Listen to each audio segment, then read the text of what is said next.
Hello guys! Hello mga momshi! Ayan, meron lang tayong kunting i-share sa inyo. Ayan, kasi yung ating grocery dumating kanina. Bali, meron tayong deliver. Kunti lang naman, halos mga alak lang to. Tapos ayan, di ba? Siguro naman lahat tayo is alam na yung GCash. Ayan, di ba? Tcharan! Ayan, bali bigay ito ng grocery. Kasi alam nyo ba guys, ang grocery is connect na rin sa GCash. Ayan. Wait lang. Ayan na nga guys, diba ito? Pakita ko sa inyo. Ayan o. Chan, GCash. Cash in, cash out. Bayad bills, padala. Ayan, diba? Kasi, ayan, sa grocery talaga, diba, yung bayad bills, ayan, active na active tayo dyan sa bayad bills. Yung, ano pa ba? Padala naman, hindi pa masyado. Pero alam ko, wala pa naman to. Parang parating pa lang. Hindi pa siya active. Or hindi pa siya, basta hindi pa siya, nag-i-exist.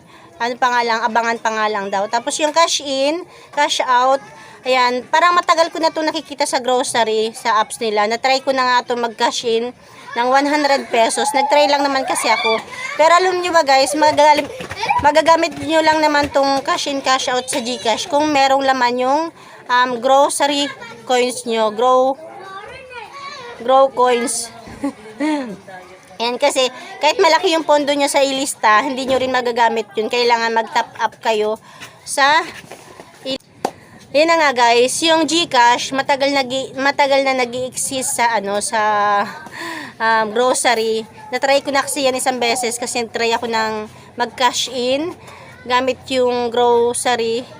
Pero kailangan may laman yung grow coins nyo, hindi pwede sa ilista kasi kahit malaki yung pondo nyo sa ilista, hindi yun magagamit. Kailangan mag-top up tayo sa grocery ng pondo, diba? Kaya para sa akin lang naman, kung magta-top up ako sa grocery para sa GCash, dito na lang sa pinaka-apps ko ng GCash, 'di ba?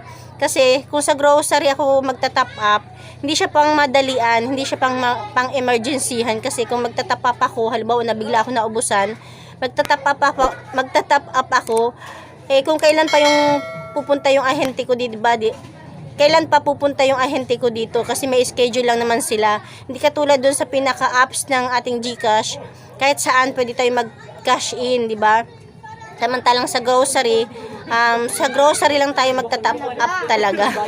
Kasi kailangan may laman yung grow coins natin.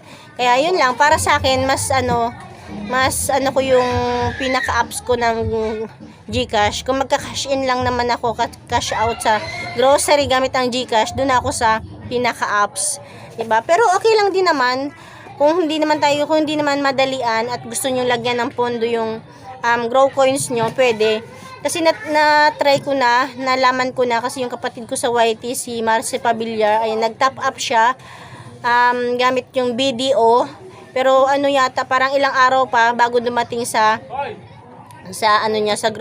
apps niyang grocery, 'di ba?